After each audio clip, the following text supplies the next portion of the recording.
Ababiem do Badwam TV Badwam so yadani ase nkwansha wode ahyase amaye ene unkoda anopei ensam ne do so ne todwa wo bi ya wo betie nie me sanitary pad ho ensensam no yeguso ya yedi hu nkomo ama so ye hwe apomuden so se eto na da so a obi e ka ho asam no ombehwe na yeto hu anamon yede mu nsam no ebeba Ghana Authors and Publishers and so the Chaupa Magana for nyina enwuma bi eba ya na kasetia Christosum ene ne nsem bi ena no pay mede bro Adom TV Badwam kase so Facebook /Adom TV Adom live ewo ho ena Go TV channel ne ye 119 DSTV channel no 280 midin e de afia amankwa tamaklu afia ne de mutie se den nsem ne chemu ankasa etie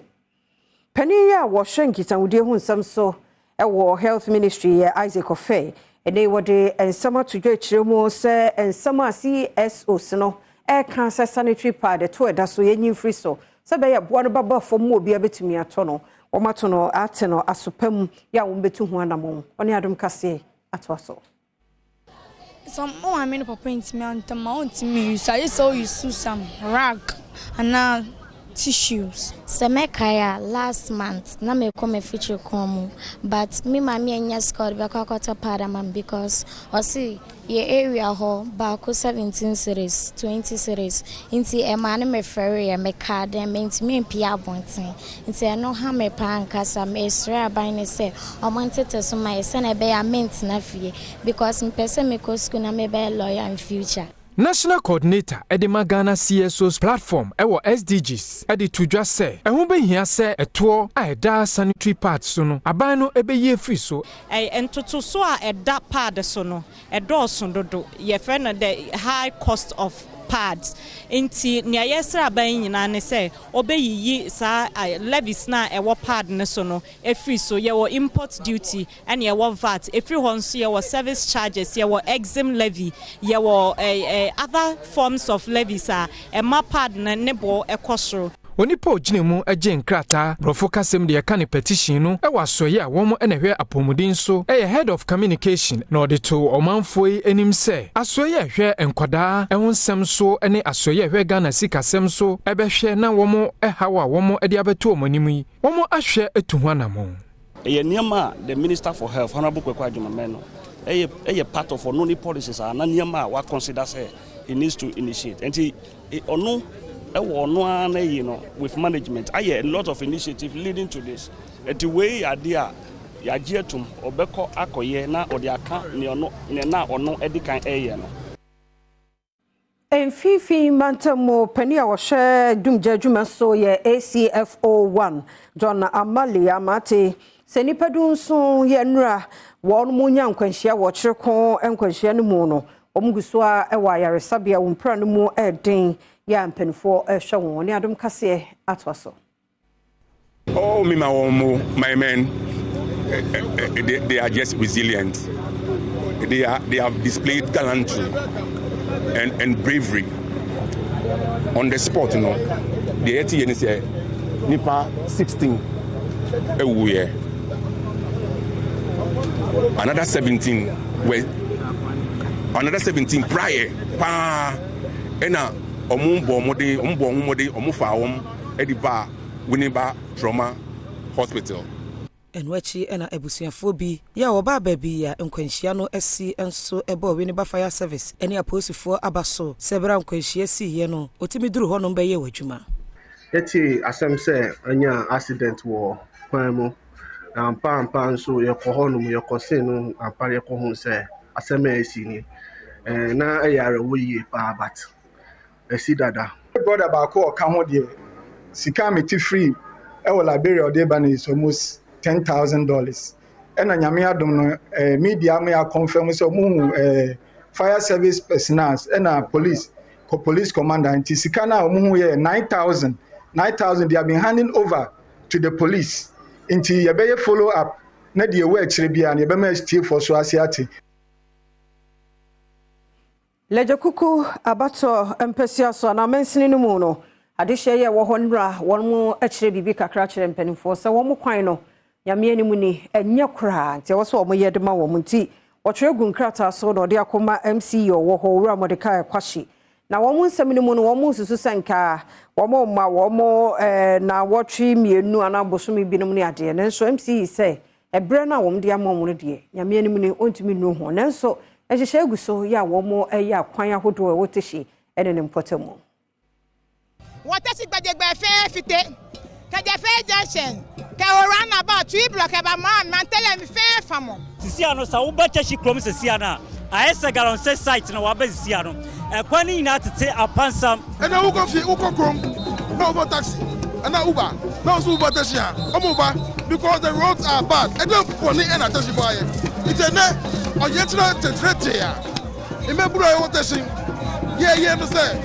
me ba taxi e wo tu mu adan taxi don shiri bebre no ye sa wo ye kire yi a no okurakura enema wakyerɛkyerɛ wo hawo aguso wode nkrata ekokoto MC Yowole Kuku Mordecai akwashi enim se wonhye kwan no enyema wo mu na wo hye won bose ekwan kwansini do nsia wo behwe no waye ediama wo mu for the immediate project the beka be say 10 na 11 but insisting ni nyina no ye wo mo ntina me church mu say first line of project emergency projects ni en na contractor ne ye no owi enu a beach road contractor and be repair kwan na vehicles say no eno ma be ye no ye wi enu answer rango project kese no eno ye project mu project pa wachi osai eden krata koto wo mra hye bedwani Benjamin Nate Ayuku anim ya wono so ehye bose obetu hu anamo ya me gina so mafokwa ho so sa be gina me chiye me ya na etmiye se kwan we wi a be boy pa Adi ye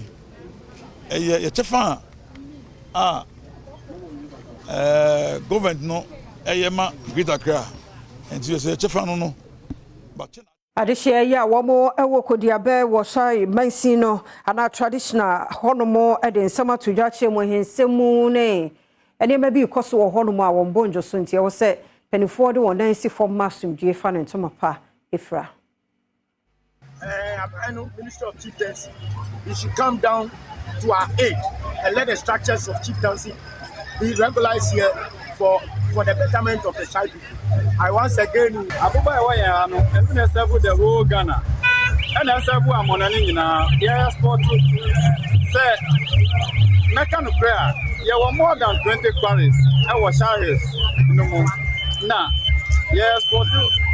Abuba edikwa monani eti anye hawo no ayen ye youth no ye hawo no ye kwan anye ye ba gomna anye kwa mo se kwan ni nyina so enye eti chieftaincy ni ye me nkoho okay eti no aban no so ontie ye ni kware no so no om so ontie ye chieftaincy yes ana chieftaincy no so no de oho de me to me enyama so enko yie nsu ewo ho Yabansunga no make about maybe can be because we pay for then ewo Kanem penifobia na edi akotene wa MPP mu Friends of Badwam na fe Kwadwopoko ye energy expert nei akọ party headquarters akofa forms a wani da kwan se wo betu franka ama MPP amanyuku. Pick the forms for Dr. Badwam. That assignment has been completed and so we're going back to the office. So what next? When officially are we going to hear you launch your campaign? Well, the candidate himself would announce that. So we know that as a vice president, people were expecting large crowd. Why is it not the situation? No, this is a private assignment. Wamu wiye no onipa bi onimde edefa enyinemu ahoden ehun nsem ehun Kwadwopoko enso ekofa ne nkrata sene ono nso ebegina abeye okandini ama MPP amanyoko no abra ofa ne nkrata ewiye no wode to Adom News in Central for enim se I think I'm the only one. I'm a person leading party. Yeah, my party office. Everybody familiarizing me with what's going on at the party. And you know, I think says Ansana will be two, and I'm also be president. You know, I also want to share. I'll be reforming a lot of things that echoes to a party. Say nay, any crano, me not TV so na assembly ba na a national issue. I'm neutral and I deal with the national. Me pe and I'm unim se me not TV so me can no crano, be it against government or be it not for government. No credit air back up. Osi sana hene Dr. George Kufudampare ne mpanifo bi edi akotene ewo police adwuma mu se management board akọ savannah mantam no emu ni nyina no eye hyehye abambofo ede ato ho ankro nkuma ahodo mo no ko hokɔhwɛ sɛ de wɔn mo ɛbambo mo nsɛm no ɛtie. We have moved the police from the offices into the communities. And the police will see office now. That office Takumba, Karato, and beyond the communities, we are walking the streets. We are the markets. We are the lorry stations. Police. And very soon, we will be knocking doors. Because we are creating a police service. We are creating a police service of the people, by the people, and for the people.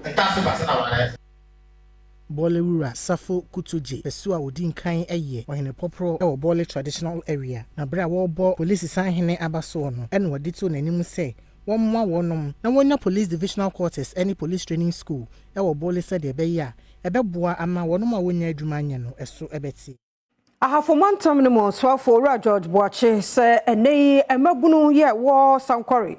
nie matutwa samne basabasa ye koso ntina amma obi ntime mfa ne dwetire mehye ho eboa na ekoba ne sanso ana de hawo banti na nanom ne mpanifo ho ewo se nyina tena se ne ma asomdwie eye adwuma ewo sankori ne mpotemo se be ye obi betime de ne dwetire ba ho amakro no etumpon oni adom kase atoso.